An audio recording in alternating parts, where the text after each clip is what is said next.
Welcome to Tradition and Sanity. Tradition as mine and yours and everyone's. Overcoming the peculiar loneliness of modernity. Elevated by the past, the normative role of tradition in life, Part 3. Last week, we considered a couple of argumentative strategies to make manifest the good of tradition, its necessity for human flourishing. As with first principles in general, there can be no demonstration, strictly speaking, of this point, but only a manifestation of it to the eye of the mind. The kind of argument, in other words, that leads to an aha moment rather than a QED. Considering that the powerful axioms of thought on which we rely for everything we think and do are of exactly this character. Think of a thing cannot both be and not be at the same time and in the same respect. We should not regret that we cannot prove it. Rather, that would only be one more indication that tradition lies within the realm of principles on which human life depends for its intelligibility. The good of intergenerational identity. Let us go deeper still to a third approach. It is simply good for us to be in contact with people who lived before us and who are related to us by different kinds of relationships. Examples will flesh this out. I know a fellow who is living in the house his great-grandfather built. Whenever he mentions this to others, the reaction is spontaneous and always the same. "How cool is that?" or words to that effect. What's more, he practices the same profession as his father, who practices the same profession as his father, who practices the same profession as his father, all the way back to that great-grandfather. And people usually say, "Wow, that's wonderful."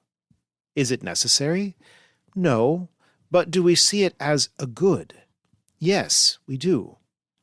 I know another fellow who makes homemade pasta using the same recipe as his grandmother, who moved over to the United States from Italy. He does it because it's great to do it. The pasta tastes good, yes, but it is also simply good to cook with the same recipe as his grandmother. The reason this is so instinctive is that our social nature, the nature whereby it is good that we are not alone, but in a society, is inherently time-bound. Our instincts are telling us not that it is good to be only with our exact contemporaries, those who are exactly our own age, but rather that it is good for our lives to overlap with the elderly who went before us and the young who come after us, and to be ourselves young now and elderly later, in company with others. This same instinct tells us that it is good to have children, descendants, and that it is good to have ancestors. We cannot satisfy our social nature by living in contact only with those alive at this exact moment, or in our exact generation. And yet, that is where we find ourselves in modernity. Our lives typically resemble the lives of our forebears so little that, when we think of it, we feel lonely. A loneliness without a name. Loneliness arises when one does not live with others. Spouses who cannot have children experience a grief that can be hard to understand until we grasp it as a kind of loneliness. But our languages don't have a word for the special kind of loneliness of living with no contact with present or future descendants. Similarly, people whose lives are simply cut off at every turn from the past, from their heritage, experience a kind of loneliness too. For lack of a word proper to it, this feeling is often called nostalgia, and that may be adequate if we mean nostalgia in its original sense, as a cosmic homesickness. Modernity has a tendency to place us only or primarily with our peers and contemporaries. We see this in public education, where all the pupils in a class are the same age, or at the workplace, where there is usually not so much variety and where innovation is the buzzword, or on TV and in the media, where a certain type of adult youthfulness is taken as not just the prime of man, but the only moment worthy of attention. Babies and the elderly are socially ignored or hidden away or seen as burdens rather than blessings because they draw us into the past and into the future. The loneliness of man as a social and cultural animal is overcome only by being in regular contact with our forebears and with our posterity in the many ways this can take place. The fact that we are cut off from the past in so many ways makes it that much more important to make contact with the past in our religious practices. Because Catholicism is and is meant to be experienced as a strong, visible community, Catholics live out man's social nature precisely as Catholics. Because of the communion of saints, the Catholic society is inherently trans-temporal. The saints of the past, living in the presence of God, are contemporaries of us who live in God's grace. But they are precisely the personalities they were. They are not, so to speak, updated, as in the aggiornamento called for by John the 23rd at Vatican II. Just as the one who lives in his great-grandfather's house and the one who makes pasta with his grandmother's recipe love the house and the pasta not only because it's good, but because it has a history, and the history belongs to all of the family as intangible spiritual property, so too Catholics live in the house of faith and prayer that our ancestors built, and we prepare our supernatural recipes with the same ingredients and techniques they used. We want to pray in the same words the saints used when they prayed. We want to pray in the postures they prayed in. This is just something we intuitively know is good. It isn't something that needs an argument to prove it.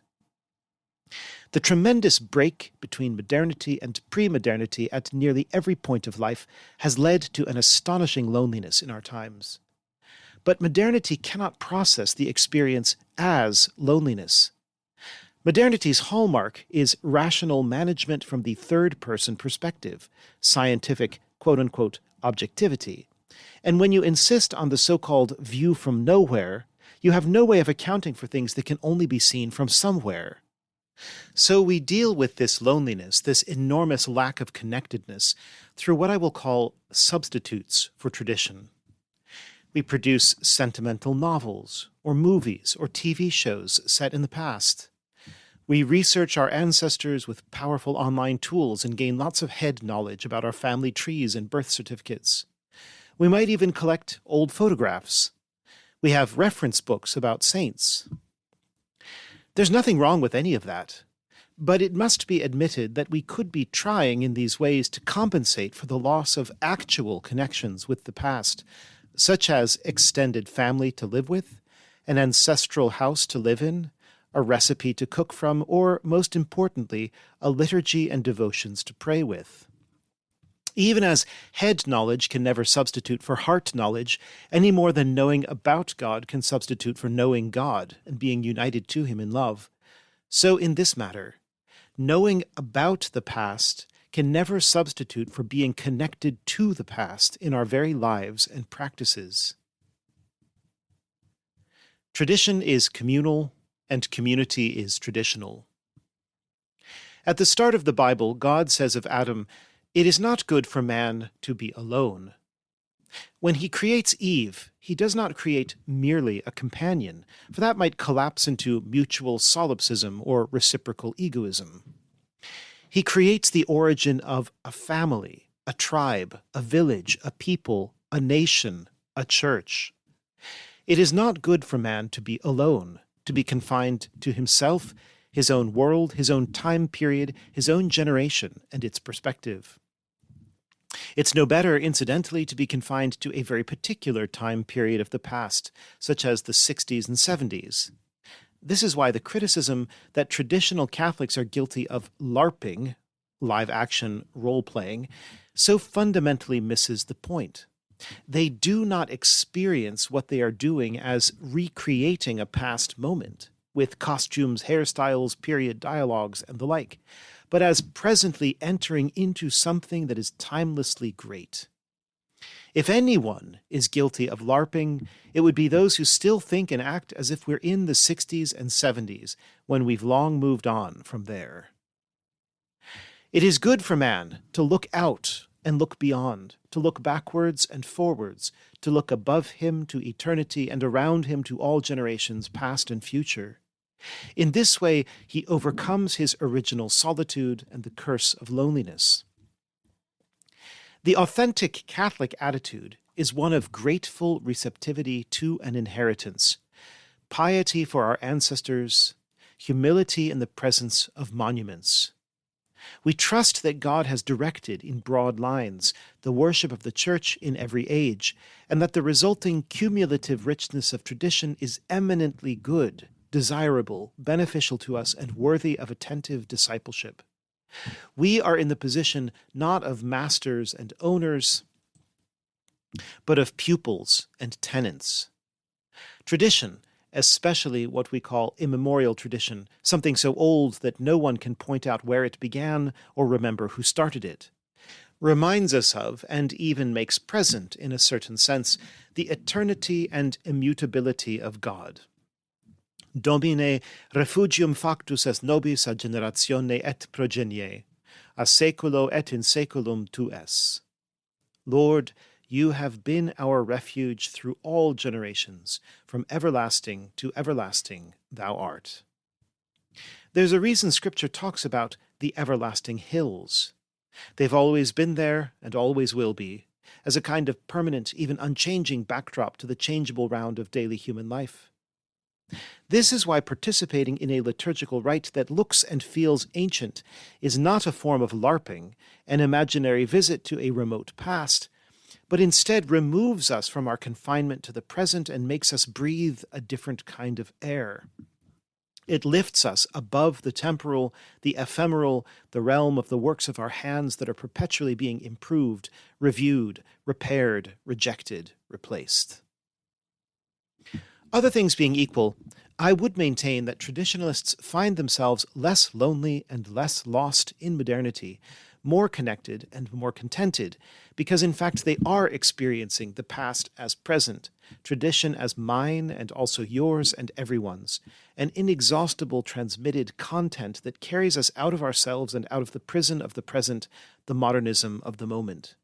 We are, so to speak, living in our great-grandfather's house, which is also ours. We are eating our grandmother's food, which we know how to make.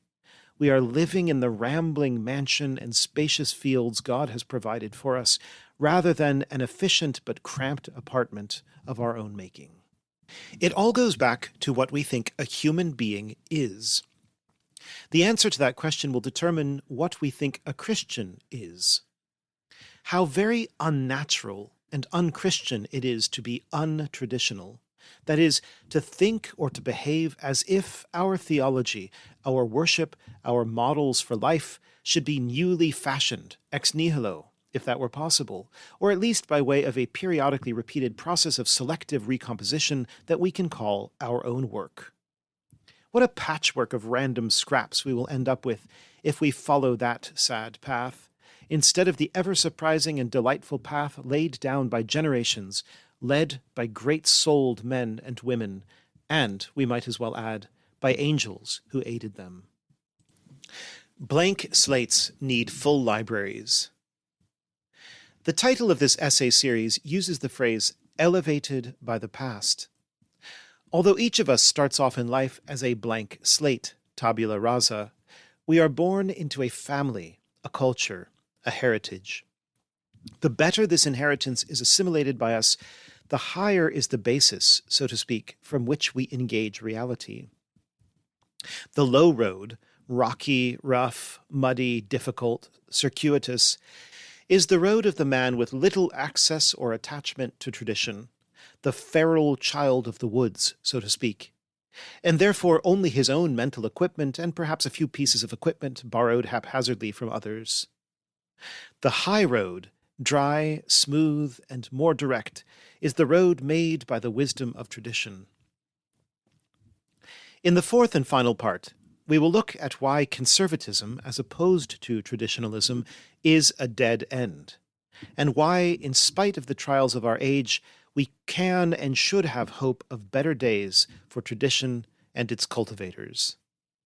Thank you for listening, and may God bless you.